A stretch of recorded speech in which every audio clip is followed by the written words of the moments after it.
Imagine a child born of the sun itself, his skin glowing with divine light, his destiny sealed before his first breath. A mother's trembling hands, a river's silent witness, and a secret that would one day shake the foundations of an empire.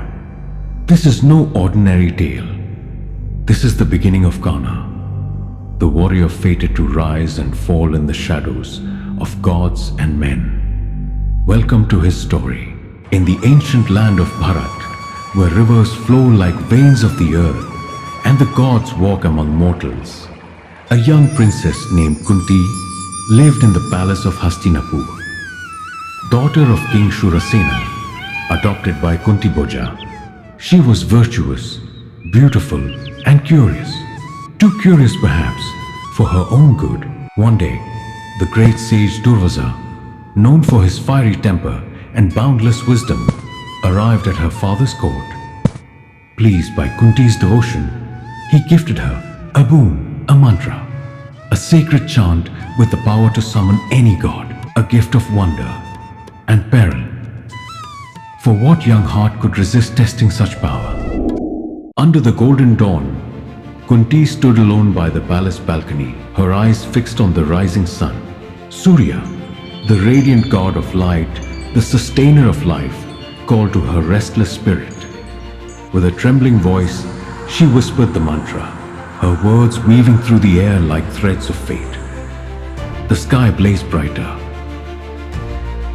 A gust of wind carried the scent of celestial fire. And then he appeared, Surya towering and resplendent, his form wreathed in flames, his eyes piercing a soul. "You have summoned me, child," he said, his voice like the rumble of a distant storm, "and I must answer." Kunti froze, her heart pounding. She had not meant for this, not truly. She was unmarried, a maiden of royal blood. But the gods do not bend to mortal whims. Surya spoke again. "By the law of the mantra, I grant you a son, a child born of my essence." Before she could protest, a light erupted from the god, enveloping her in warmth and power. And in that moment, a child was conceived, a boy, destined for greatness and tragedy. Months passed in secret. Kunti hid her swelling womb, her fear growing with each sunrise. The palace whispered no rumors, for she cloaked her shame in silence. And then one fateful night, under a sky heavy with clouds, the child came into the world. He was no ordinary infant. His skin shimmered like molten gold, his ears adorned with divine kundalas, earrings of celestial make, and his chest bore kavacha, an armor fused to his flesh, a gift from his father, Surya. Kunti gazed at him, her heart torn between awe and despair. He was beautiful, and he was hers, but he could not be. A princess unwed, a child born of a god. Such a truth would bring ruin to her name, her family, her future. Tears streamed down her face as she cradled him, his tiny hands reaching for her. "Forgive me. She whispered, her voice breaking. I cannot keep you." With trembling resolve, she fashioned a basket of reeds, lined it with silk, and placed the child within. The divine armor gleamed faintly in the moonlight as she carried him to the river Ganga, the sacred mother of all waters. The river flowed swift and silent, its currents shimmering under the stars. Kunti knelt at its edge, the basket in her arms. "Take him. She pleaded to the waters. Protect him where I cannot." Her sobs echoed as she set the basket afloat, the child's golden light fading into the darkness. The Ganga carried him away, a tiny spark, adrift in its vast embrace.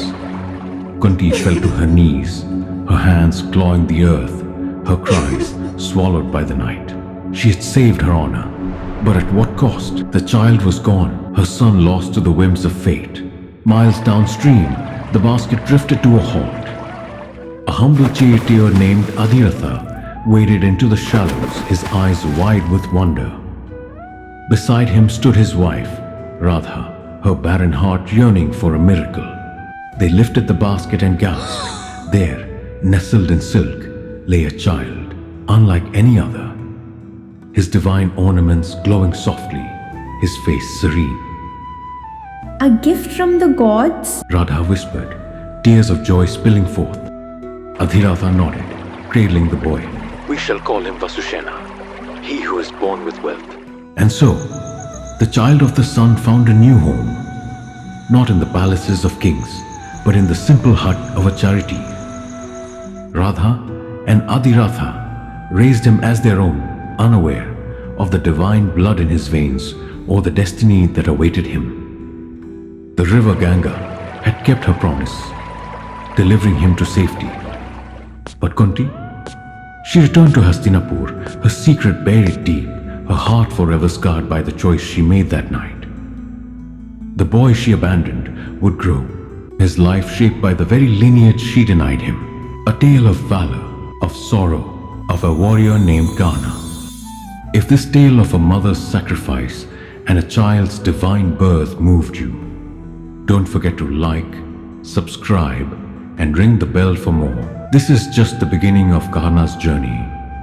A warrior forged in the fires of fate. Next time, witness a young Karna rise against a world that scorns him, his bow in hand, his dreams defying the stars. Will his courage carve his name in history, or will it lead him to ruin? Find out in episode 2. Until then, stay curious and may the ancient tales guide your path.